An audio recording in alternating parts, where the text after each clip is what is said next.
Buffered versus unbuffered channels in Go. Channels in Go are powerful tools for goroutines to communicate and synchronize efficiently. However, they come in two flavors, buffered and unbuffered, and choosing the right one depends on how you want goroutines to interact. Unbuffered channels, a direct handshake. Imagine two people passing a baton in a relay race. The first runner can't hand off the baton until the second runner is ready to receive it. That's how unbuffered channels work. When one goroutine sends data through an unbuffered channel, it must wait for another goroutine to receive the data before moving on.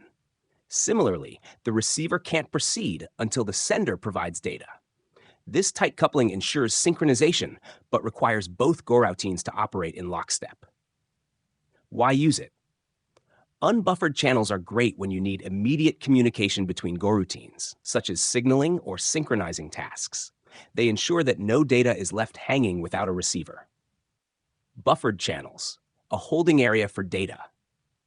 Now imagine a conveyor belt that can hold a limited number of packages. The sender places packages on the belt, and the receiver picks them up at their own pace. That's how buffered channels work. Buffered channels have a predefined capacity. A sender can push data into the channel until the buffer is full, at which point it must wait for the receiver to process some data. Meanwhile, the receiver only blocks when the buffer is empty.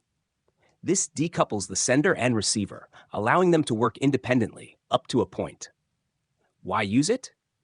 Buffered channels are perfect for scenarios like task queues, where bursts of data need to be handled without blocking the sender immediately. They provide flexibility and prevent bottlenecks in many-to-one or one-to-many communication setups. Key differences. A recap. 1. Synchronization. Unbuffered channels require both sender and receiver to be ready simultaneously, creating immediate synchronization. Buffered channels, however, allow asynchronous communication up to the buffer's capacity. 2. Data storage. Unbuffered channels don't store data, they simply transfer it. Buffered channels act as temporary storage, holding data until the receiver processes it. 3. Use cases. Use unbuffered channels for signaling or tightly coupled tasks. Use buffered channels when you need more decoupling or to handle bursts of workload.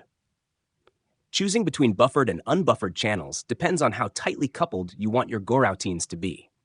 Think of them as tools for balancing communication and independence in your concurrent programs.